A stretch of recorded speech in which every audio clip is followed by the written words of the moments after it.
जय हिंद दोस्तों, स्वागत है आपका जीके जीएस वाला में। दोस्तों आज हम कवर करने वाले हैं disaster management mechanism in India. दोस्तों अगर आप बीए, बीएससी, बीकॉम किसी भी सेमेस्टर का एग्ज़ाम दिए होंगे तो दोस्तों इसमें आपका एक एग्ज़ाम ये भी हुआ होगा, disaster management mechanism in India. दोस्तों इस सब्जेक्ट का नाम था, पेपर कोड था DSS 200। ठीक है, पेपर एनालिसिस करने वाले हैं। दोस्तों 40 में से कितने प्रश्न सही हुए हैं आपके कमेंट बॉक्स में कमेंट करिएगा। ठीक है, आगे बढ़ते हैं दोस्तों। इसमें पहला प्रश्न पूछा था दोस्तों, इसे थोड़ा हम लोग बड़ा कर लेते हैं। ठीक है, थोड़ा छोटा दिखाई दे रहा है। ठीक है, प्रश्न नंबर पहला कह रहा था दोस्तों, निम्नलिखित में से कौन राष्ट्रीय आपदा प्रबंधन प्राधिकरण NDMA का प्रमुख है? तो दोस्तों इसका प्रमुख प्रधानमंत्री होता है, यानी ऑप्शन नंबर 1 का ऑप्शन नंबर बी सही था, प्रधानमंत्री। ठीक है दोस्तों, आगे बढ़ते हैं। प्रश्न नंबर 2 कह रहा है दोस्तों, निम्नलिखित में से कौन आपदा से पूर्व का आपदा प्रबंधन का उद्देश्य है? तो दोस्तों इसका ऑप्शन नंबर डी है, मॉक ड्रिल आपदा से पूर्व आपदा का प्रबंधन का उद्देश्य होता है। ठीक है दोस्तों अगर आप 4th सेमेस्टर के हैं तो सब्सक्राइब कर लीजिएगा, 5वें सेमेस्टर की धमाकेदार तैयारी करेंगे। ठीक है, प्रश्न नंबर 3 है दोस्तों, राष्ट्रीय आपदा प्रबंधन संस्थान का उद्घाटन किया गया? तो तीसरे का ऑप्शन नंबर सी सही था दोस्तों, 11 अगस्त 2004 को राष्ट्रीय आपदा प्रबंधन संस्थान का उद्घाटन किया गया था। ठीक है, आगे बढ़ते हैं दोस्तों। प्रश्न नंबर 4 है, आपदा संबंधी तैयारियों के चरण में गैर सरकारी संगठनों की क्या भूमिका है? तो दोस्तों जन जागरूकता, उपभेदता, जोखिम मूल्यांकन, वैकल्पिक तकनीकों को प्रस्तुत करना, यानी दोस्तों ऑप्शन नंबर डी सही था, उपरोक्त सभी। ठीक है दोस्तों अगर आप UPH खरीद कर पढ़ते हैं, ठीक है, तो आज के बाद आपको UPH खरीदने की ज़रूरत नहीं है। ठीक है, आप लोग टेलीग्राम ज्वाइन कर लीजिएगा, उसमें मैसेज करिएगा आपको किस सब्जेक्ट का UPH चाहिए, मैं आपको फ्री में प्रोवाइड कराऊंगा। ठीक है दोस्तों, प्रश्न नंबर 5 है, बाढ़ के विनाशकारी प्रभाव कौन से हैं? तो दोस्तों बाढ़ के विनाशकारी प्रभाव ऑप्शन नंबर डी है दोस्तों, सभी है। ठीक है, पुलों का टूटना, तटीय गांवों में बाढ़ और भोजन की कमी, मृदा अपरदन, ये तीनों है। ठीक है दोस्तों, प्रश्न नंबर 6 है दोस्तों, राष्ट्रीय आपदा प्रबंधन संस्थान का मुख्यालय स्थित है? तो दोस्तों ऑप्शन नंबर बी है, नई दिल्ली में स्थित है। 6वें का ऑप्शन नंबर बी सही था दोस्तों। प्रश्न नंबर 7 है, राष्ट्रीय आपदा प्रबंधन प्राधिकरण की अध्यक्षता करते हैं? तो दोस्तों इसकी अध्यक्षता भारत के प्रधानमंत्री करते हैं, ऑप्शन नंबर ए सही है। प्रश्न नंबर 8 पूछा था दोस्तों, आपदा से संबंधित तैयारी के चरण में गैर सरकारी संगठनों की क्या भूमिकाएं हैं? यानी जन जागरूकता और शिक्षा, ये भी भूमिका है। भेद्यता और जोखिम मूल्यांकन, ये भी सही है। प्रशिक्षण और अभ्यास, ये भी सही है। यानी दोस्तों ऑप्शन नंबर डी सही था, 8वें का ऑप्शन नंबर डी सही था दोस्तों। ठीक है, आगे बढ़ते हैं। प्रश्न नंबर 9 है दोस्तों, निम्नलिखित में से किसे आपदा प्रबंधन का उद्देश्य माना जाता है? तो दोस्तों शवों का अंतिम संस्कार, ये भी उद्देश्य है दोस्तों आपदा प्रबंधन का। आवश्यक वस्तुओं की आपूर्ति, ये भी जरूरी है। पीड़ितों का पुनर्वास, ये भी जरूरी है, ऑप्शन नंबर डी सही था, 9वें का। ठीक है, आगे बढ़ते हैं दोस्तों। प्रश्न नंबर 10 पूछा था, आपदा प्रबंधन कानून किस वर्ष अस्तित्व में आया? ठीक है दोस्तों, तो ये 2005 में अस्तित्व में आया था। ठीक है, और सन 2006 में, ठीक है, सन 2006 में आपदा प्रबंधन कानून को लागू किया गया था। लागू कब हुआ? 2006 में, और अस्तित्व में आया 2005 में। ठीक है, प्रश्न नंबर 11 है दोस्तों, राष्ट्रीय आपदा प्रबंधन प्राधिकरण किस मंत्रालय के अंतर्गत आता है? तो दोस्तों यह गृह मंत्रालय के अंतर्गत आता है। 11 का ऑप्शन नंबर सी सही है। ठीक है दोस्तों, वीडियो अच्छा लगता है तो एक लाइक ज़रूर कीजिएगा, मुझे इसके अलावा आपसे और कुछ नहीं चाहिए। ठीक है दोस्तों, अगर आपके जो भी दोस्त होंगे किसी भी सेमेस्टर के, ठीक है, उनको टेलीग्राम ग्रुप ज्वाइन करा दीजिएगा। ठीक है, आप लोग कमेंट करिएगा, या फिर आप लोग पूछिएगा, या फिर आप लोग बोलिएगा आपको किस सेमेस्टर का UPH फ्री में चाहिए। ठीक है, मैं प्रोवाइड करा दूंगा आप लोगों को। ठीक है, प्रश्न नंबर 12 है दोस्तों, DDMA का विस्तृत रूप क्या है? DDMA का विस्तृत रूप क्या है दोस्तों? तो ये है दोस्तों, DDMA का विस्तृत रूप होता है डिस्ट्रिक्ट डिजास्टर मैनेजमेंट अथॉरिटी, यानी जिला आपदा प्रबंधन प्राधिकरण। 12 का ऑप्शन नंबर ए सही है। आगे बढ़ते हैं दोस्तों। प्रश्न नंबर 13 का रहा है, निम्नलिखित में से कौन प्राकृतिक आपदा में सम्मिलित नहीं है? दोस्तों युद्ध। ठीक है, युद्ध प्राकृतिक आपदा में सम्मिलित नहीं होते हैं, बाकी भूकंप, चक्रवात और सूखा ये सम्मिलित हैं। ठीक है, प्रश्न नंबर 14 है दोस्तों, वर्तमान में भारत में NDRF की कितनी बटालियन है? ये मुझे कंफ्यूज हो रहा है दोस्तों, क्योंकि NDRF की कुल 12 बटालियन है और इसमें ऑप्शन में दिया ही नहीं है, तो हमारे ख्याल से ऑप्शन नंबर डी सही होना चाहिए, 10। ठीक है, आप लोग किस ऑप्शन पर लगा के आए हैं? A, B, C, D, comment box में कमेंट करिएगा, ठीक है, ताकि और भी जो स्टूडेंट हैं उनका कन्फ्यूजन दूर हो सके, ठीक है दोस्तों। प्रश्न नंबर 15 है, भारत की पहली आपदा प्रबंधन योजना किसने जारी की थी? तो भारत की पहली आपदा प्रबंधन योजना दोस्तों किसने जारी की थी? तो नरेंद्र मोदी ने जारी की थी, ठीक है। प्रश्न नंबर 16 है दोस्तों, अंतर्राष्ट्रीय सुनामी सूचना केंद्र कहाँ स्थित है? तो अंतर्राष्ट्रीय सुनामी सूचना केंद्र होनोलुलु में स्थित है। 16 का ऑप्शन नंबर ए सही था।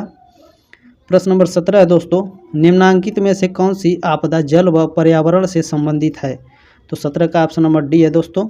ओलावृष्टि, बादलों का फटना, समुद्री अपसरण, यह सभी जल पर्यावरण से संबंधित है। ऑप्शन नंबर डी सही था 17 का। प्रश्न नंबर 18 था दोस्तों, एनडीआरएफ का पूर्ण रूप है? तो दोस्तों एनडीआरएफ का पूर्ण रूप होता है नेशनल डिजास्टर रिस्पांस फोर्स, यानी राष्ट्रीय आपदा प्रतिक्रिया बल। 18 का ऑप्शन नंबर ए सही था।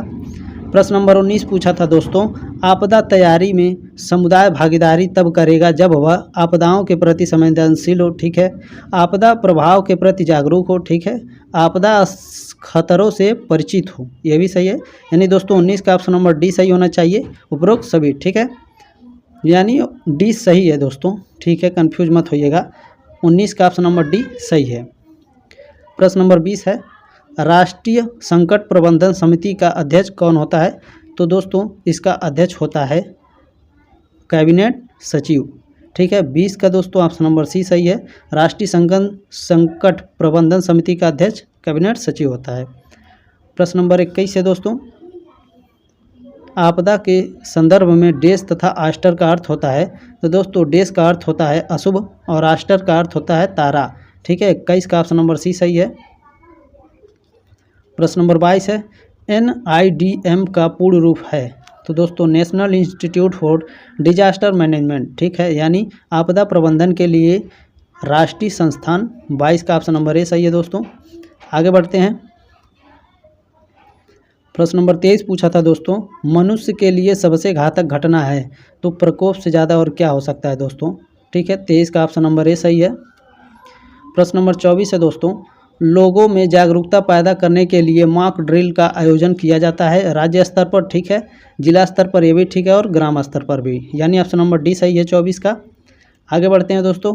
प्रश्न नंबर 25 है, कोई भी प्रकोप उस समय आपदा बन जाता है जब वह भूमि पर आता है या समुद्र में आता है या मानव, यानी दोस्तों इसका ऑप्शन नंबर सी सही है, मानव आवासीय क्षेत्र में जब आता है तो आपदा बन जाता है, ठीक है।